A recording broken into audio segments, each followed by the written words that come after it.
কালকে থেকে অবস্থান করতেছি বিকাল 5টা থেকে আজকে ওই যে 7টা পর্যন্ত আমরা কোনো সমাধান পাই না। আমরা টাকা পয়সা পরিশোধ করবো, আমরা রুট ছেড়ে দিই। 3 মাসের বেতন পাবো।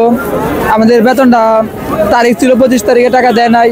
মালিক পক্ষ বলছে যে 30 তারিখ পরে, 30 তারিখেও এখন টাকা দেয় নাই। তাই না পাই এখন আমরা রাস্তায় নামছি। 25 তারিখে দেয় নাই বলছে 30 তারিখে দেবো, 30 তারিখেও দেয় নাই। না দেওয়ার কারণে এই রুট বন্ধ করা। আসসালামু আলাইকুম ওয়া রাহমাতুল্লাহি ওয়া বারাকাতুহু। দর্শক, দেশের যে প্রান্ত থেকে আপনি দেখতে পাচ্ছেন আজকে গাজীপুরে কিন্তু কর্মীরা কিন্তু গার্মেন্টস কর্মীরা সহ আরো অন্যান্য কর্মীরা কিন্তু তারা আন্দোলন করছে। তাদের অনেক যৌক্তিক দাবি আছে যেগুলা তারা কিন্তু নিয়ে রাস্তায় নেমেছে। আপনারা দেখতে পাচ্ছেন এখন কিন্তু সন্ধ্যা, এরপরে কিন্তু আপনার হলো এই রাস্তা কিন্তু ব্লক হয়ে আছে। তো আমরা একজনের কাছ থেকে একটু সাক্ষাৎকার নিব। আসসালামু আলাইকুম। ওয়ালাইকুম আসসালাম। একটু হাতে নেন। বড় ভাই, একটু আপনি বলেন যে আপনার কি কি দাবি আছে এবং না মানলে আপনাদের পরবর্তী কি পদক্ষেপ থাকবে? আমাদের দাবি হলো যে আমরা 3 মাসের বেতন পাবো। আমাদের বেতনটা তারিখ ছিল 25 তারিখে, টাকা দেয় নাই। মালিক পক্ষ বলছে যে 30 তারিখ পরে, 30 তারিখেও এখন টাকা দেয় নাই। তাই না পাই এখন আমরা রাস্তায় নামছি যে আমাদের দাবিটা টাকাটা আদায় করার জন্য। আমাদের টাকা না দেওয়া পর্যন্ত আমাদের আন্দোলন সংগ্রাম চলবে। এতে তো অনেক মানুষের ভোগান্তি হচ্ছে, রাস্তা ব্লক করে আছে, গাড়ি ঘোড়া। আমরাও তো অনেক কষ্ট করছি। কালকে বিকাল 5টা থেকে রাত্রে 2টা বন্ধ রইলাম, কোনো প্রশাসন কোনো লোক আসে নাই। আজকেও সকাল 8টা থেকে এখন প্রায় 7টা বাজে কোনো কেউ আসে নাই। মাত্র সেনাবাহিনী আসলো, আসে বললো যে তোমাদের টাকা দেওয়া হবে, তোমরা একটু ধৈর্য ধরো।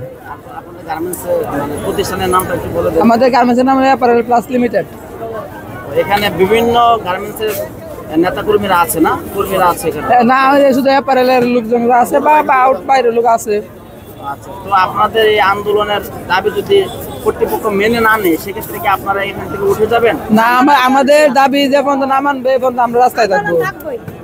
হ্যাঁ, থাকবে। আমাদের টাকা পয়সা ক্লিয়ার করবে, আমাদের দাবি মানবে, আমরা রাস্তা থেকে চলে যাবো। এতে তো জনসাধারণের অনেক ভোগান্তি হচ্ছে। সেক্ষেত্রে এটা প্রশাসনের লোকজন আছে, তারা এটা যদি এটা ব্যবস্থা না করে, তারা তো সবকিছু সেনাবাহিনী আছে, অনেক সবাই আছে, তারা একটা বিবেচনা করবে। সরকার আছে, দেখো কেমন যে আমাদের কি অযৌক্তিক না যৌক্তিক।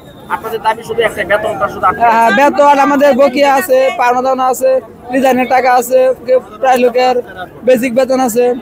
এইসব পাওনা আমাদের ক্লিয়ার করতে হবে। এটাই আমাদের মূল দাবি এটাই। যাই হোক, আমরা কথা বলতেছিলাম এক দর্শকের সাথে। তো দর্শক দেখতে পাচ্ছেন অনেক লোকের সমাগম। এখানে কিন্তু কর্মীরা কিন্তু অবস্থান করছে, আপনারা দেখতে পাচ্ছেন। এখানে কিন্তু আপনার হলো চৌরাস্তা থেকে যারা ঢাকার উদ্দেশ্যে রওনা দিয়েছে তারাও কিন্তু অনেকে আটকে আছে। ওদিক থেকে ঢাকা থেকে যারা এই পথে আসতেছিল তারা কিন্তু অনেকে আটকে আছে। তো দেশবাসীর কাছে এটা আমরা জানাই যে যেন কর্মীদের এই যৌক্তিক দাবিগুলো যেন মেনে নেওয়া হয় এবং তাদেরকে যেন রাস্তা থেকে উঠানোর ব্যবস্থা করা হয়। এটাই আমাদের মূল দাবি, ঠিক না? হ্যাঁ, ঠিক আছে, ঠিক আছে। এখন কিছু বলবেন না, আর কি কম মনে হয়? বলেন, আপনি বলেন। না, উনি বলেন তাড়াতাড়ি বলেন যে আমাকে টাকাগুলা দিয়ে দিলে আমরা রাস্তা ছাইরা দিব। টাকা মানে বেতনটা আপনাদের আমার বেতন মনে করেন বকিয়া যা আছে আমার পাওনা দানা ক্লিয়ার করলে আমরা রাস্তা ছাইরা দিব। আমরা এই যে কালকে থেকে অবস্থান করতেছি বিকাল 5টা থেকে আজকে ওই যে 7টা পর্যন্ত আমরা কোনো সমাধান পাই না। আমরা টাকা পয়সা পরিশোধ করবো, আমরা রুট ছেড়ে দিব। তাহলে আমরা রুটের যদি আমরা জান দিতে হয়, রক্তর বন্যা বইতে হবে, তাও আমরা করবো। টাকা না নিয়ে যাবো না, রুটও ছাড়বো না। মালিক পক্ষ আপনাদের কোনো কিছু কি না, কোনো আশ্বাস ব্যবস্থা করেছে? নেই। না, কিছুক্ষণ আগে সেনাবাহিনী আসছে, আইসা বলছে টাকা দিবে, দেওয়ার পরে আমরা রুট ছাড়বো, তার আগে কোনো রুট ছাড়বো না। টাকা ছাড়া যাবো না, রুটে ছাড়বো। আপনার কয় মাসের বেতন বাকি আছে? 3 মাসের। প্রত্যেকের কি 3 মাসের করে? সর্বমোট 26 দিনের বেতন আমার মালিক মানে স্বীকার গেছে। দেওয়ার কথা ছিল 25 তারিখে, 25 তারিখে দেয় নাই বলছে 30 তারিখে দেবো, 30 তারিখেও দেয় নাই। না দেওয়ার কারণে এই রুট বন্ধ করা। তার বাকি ভেরিফিকেট দেওয়া 7 তারিখে দেওয়ার কথা, ওটা দিলে আমরা রুট ছাইরা দেবো ইনশাআল্লাহ। এটাই হলো আপনাদের দাবি? হ্যাঁ, এটাই আমাদের দাবি। আচ্ছা, ঠিক আছে। যাই হোক দর্শক, আপনারা কথা শুনতে পাচ্ছিলেন আমাদের এক সহযোদ্ধা বোনের। তো ওনাদের মূল দাবি হলো ওনাদের বেতনগুলো পাইলেই ওনারা রাস্তা ছেড়ে দিবে। এটাই হলো মূল দাবি। তো সবাই ভালো থাকবেন, সুস্থ থাকবেন। আসসালামু আলাইকুম।